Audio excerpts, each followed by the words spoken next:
Hello, my name is Father Gregory Pine, and I'm a Dominican friar of the province of St. Joseph, and this is Pints of Aquinas.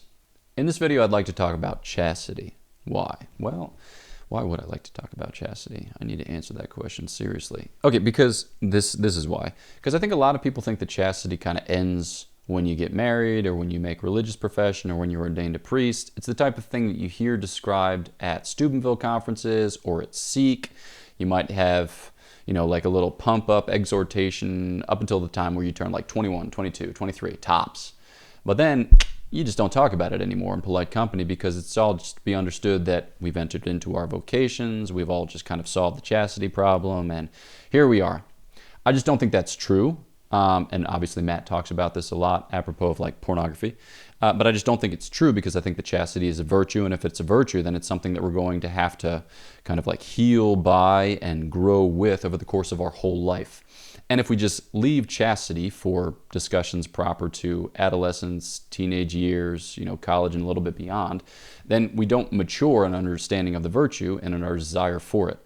I'm speaking so quickly that I am mumbling, which happens sometimes, but regardless, I have an excuse. I'm turning in my dissertation tomorrow. Father Gregory, you're still in the introduction of this video. Get to the goods. Okay, we're going to talk about chastity. Here we go.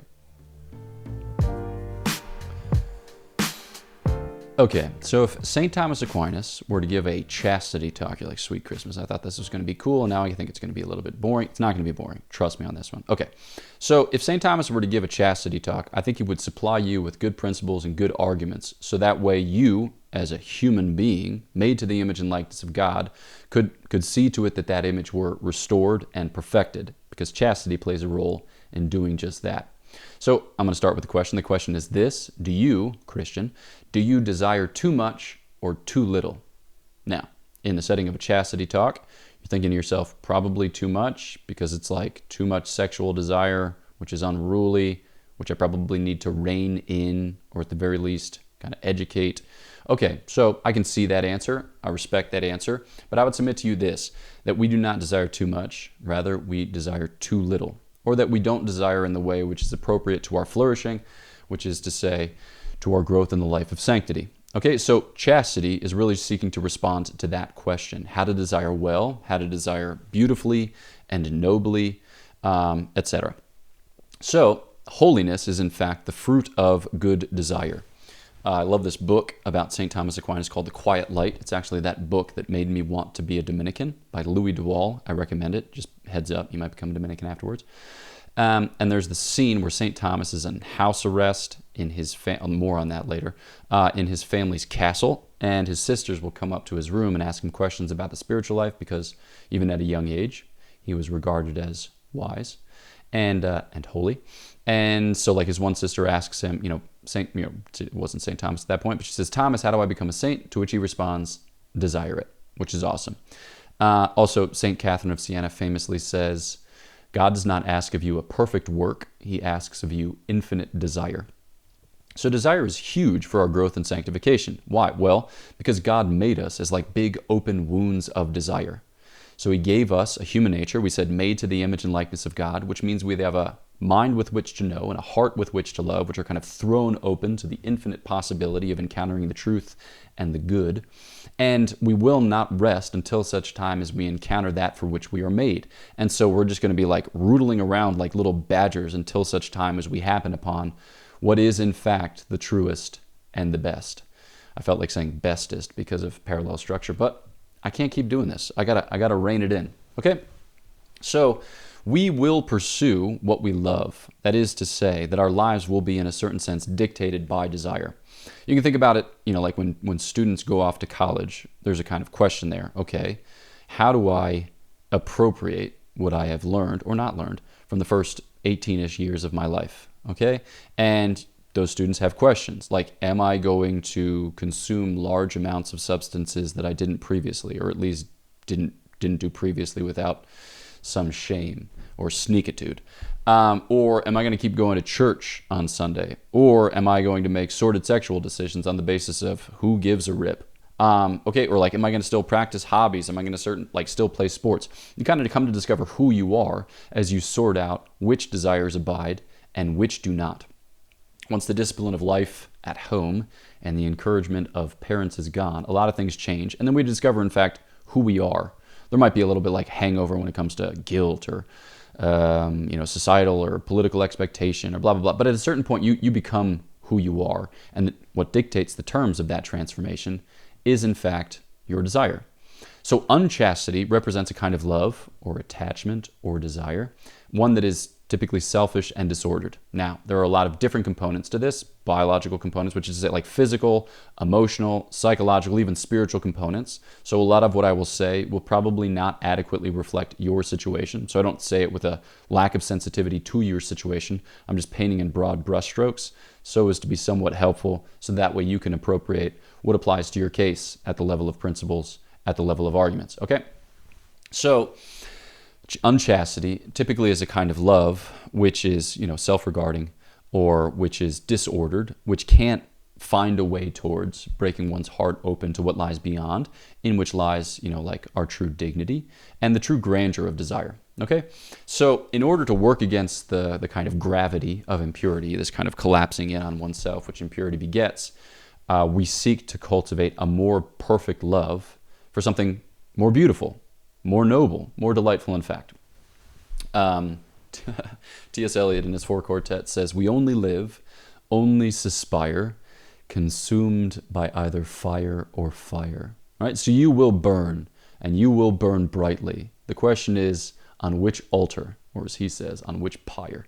So it's very difficult to root up sin, or to root out sin from one's life. I think it's easier, in fact, to discover something better, because when you discover something better, then that takes hold of you. It kind of puts roots down in your heart, and then it makes demands on the soil of your heart such that there is no longer room, real estate, nutrients, water, whatever, for those weeds of impure or disorderly desire. So the idea here is that we're trying to cultivate loves, cultivate desires, train them, you see where this is going, discipline them such that they tend to the true horizon of our homing, which is to say to those goods in which we are genuinely fulfilled, not because we're like spiritual hedonists and we're like, I just want fulfillment, but in the sense that we want to be engaged with what is. We want to be deeply invested in reality rather than living in a shadowland of death and dismay. Okay, so desire is just the attraction or movement towards something that we find fitting, something that we reckon will make us happy, something that represents a perfection, something that builds us up, fills us out, whatever, okay?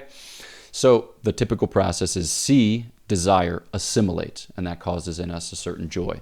So like you're at whatever friend's house, they are cooking chocolate chip cookies. Why do I pause at weird places? Sweet Christmas. They're cooking chocolate chip cookies. You smell them, you see them, you desire them, you grab them, you eat them, you assimilate them. There you have it. That's the typical process, okay? But as we know, we can err in our desires for whatever it is that's at stake. So you might look at chocolate chip cookies and you might think to yourself, yeah, those look awesome. I want to eat 18 of them. But then like 7 minutes later, you're like, I ruined my dinner. Or you might see those chocolate chip cookies and think, awesome, this is going to be delicious, and take one bite and realize that it's an oatmeal raisin cookie, rue the day, and just regret everything about it, top to bottom. Okay, so like different kinds of errors can enter in. Usually we talk about it in terms of ignorance, malice, weakness, concupiscence. You've heard me say these words before, or maybe you haven't. Regardless, I'm going to move on. All right, so one of the big obstacles in our life is that material goods are typically more attractive, more seductive than immaterial goods, at least initially. But what we come to discover is that material goods, they cheapen, or they kind of worsen more precipitously.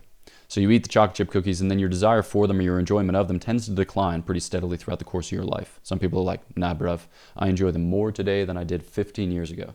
Okay, but like our hope that those types of goods are going to afford us ultimate satisfaction, at the very least, that diminishes. So what we come to discover is that these goods are ultimately less satisfying than immaterial goods. Okay, so we're comparing like bodily goods to spiritual goods, kind of in broad brushstrokes, but you see where I'm tending. The thing is, those spiritual goods, those higher goods, those immaterial goods tend to be pretty forbidding at the outset. All right, so they require an investment, they require work, they require discipline, they require time and effort, they require, you get it, okay? But what we come to discover is that when we do make that investment, when we do put in that time, that our enjoyment of those goods tends to increase, all right? Unboundedly, and it continues to increase all the way to heaven, such that our engagement with those goods can be described as the kind of beginning of heaven here on earth. St. Catherine of Siena also says, all the way to heaven is heaven. So how then are we going to train our desires, deepen our desires, even grow our desires? Okay? The answer is virtue. And the thing about this is it's not just like something that you can do in 90 days. It's something that's going to require of you a kind of constant engagement throughout the course of your life. And that doesn't mean that it's just going to be toil, emptiness, sadness, pain, death, and destruction. But it does mean that it's going to draw on you as a human person in such a way that you can't just like check out or you can't zone out. Okay? It's just gonna engage you. It's gonna lay hold of you, and it's gonna require of you. So yeah, virtue is the way by which to shape your desires so that they're more reliable, steady, and strong. They're going to kind of bridle or curb or rein in, however you want to describe it, those inordinate desires which tend to be unruly. But they're also going to spur on those desires which tend to be weak, kind of underdeveloped or undertrained. So that way we gradually grow into the person whom we are destined to be. So there's a kind of spectrum of desire. You can talk about the vicious person or the wicked person who desires what is bad and delights in it. You can talk about like the incontinent person is the word that Aristotle used. We can just talk about the real weak person who knows what's good, desires it, but just doesn't see it through. And then the word that Aristotle uses, St. Thomas uses as well, is continent. So this is the kind of stronger person. So by comparison to the weaker person, the stronger person, so desires the thing, finds it difficult to choose, but eventually does, okay? Which is where I think a lot of us find ourselves. And then the truly virtuous person, or the fully virtuous person, who knows what is good and delights in choosing it. All right, so this person has become a kind of virtuoso. This person knows that he or she is not destined for a life of enduring sorrow, or of like perpetual drudgery. Job 7:1, yikes. But that things can kind of go from strength to strength, and you can mount, as it were, on wings of eagles, such that you walk and not faint, such that you run and not grow weary.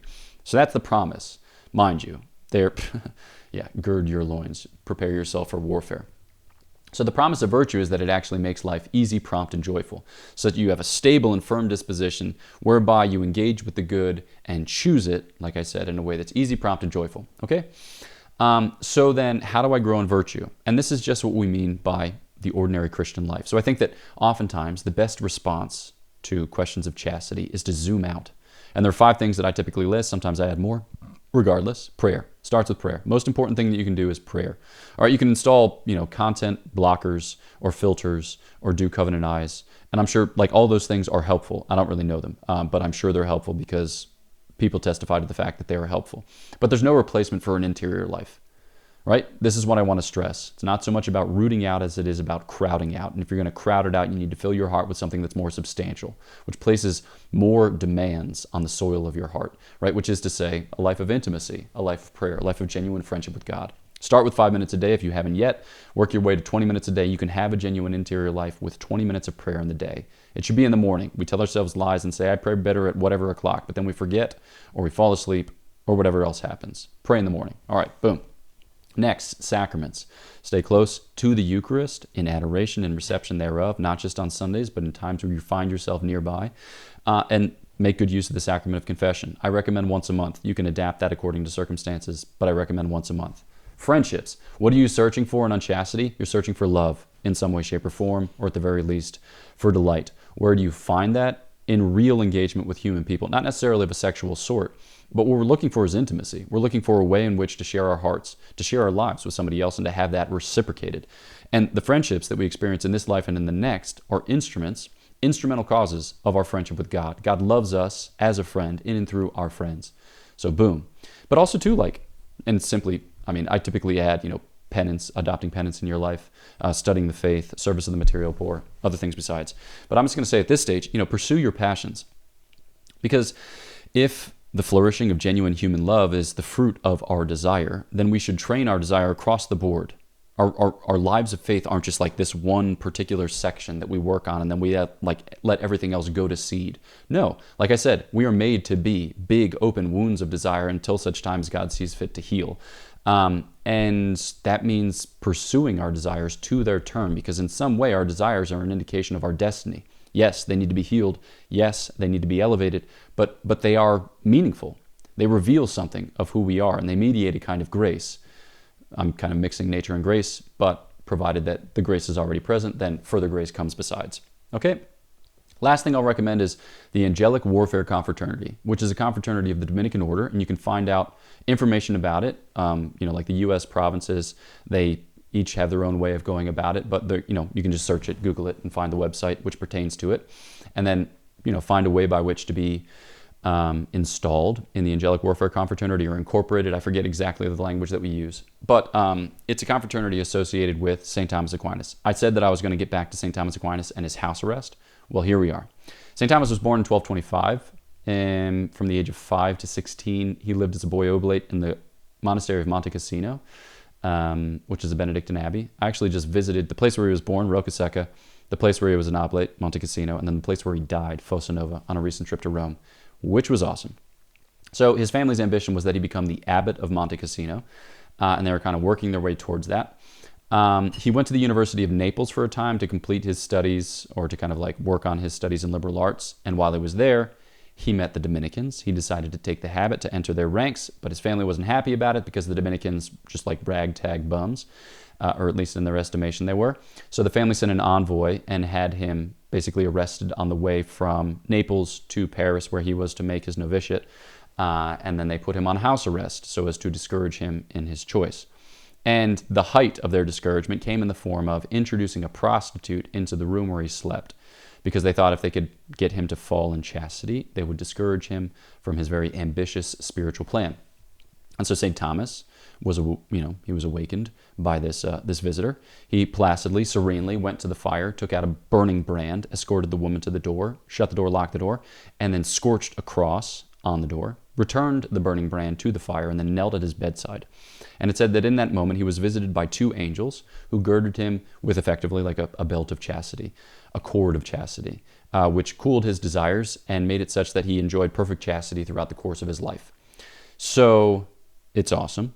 And it's something that a devotion that we continue to cultivate in the life of the church through the present day. So this is something that featured in his canonization process, or his perpetual chastity featured in his canonization process.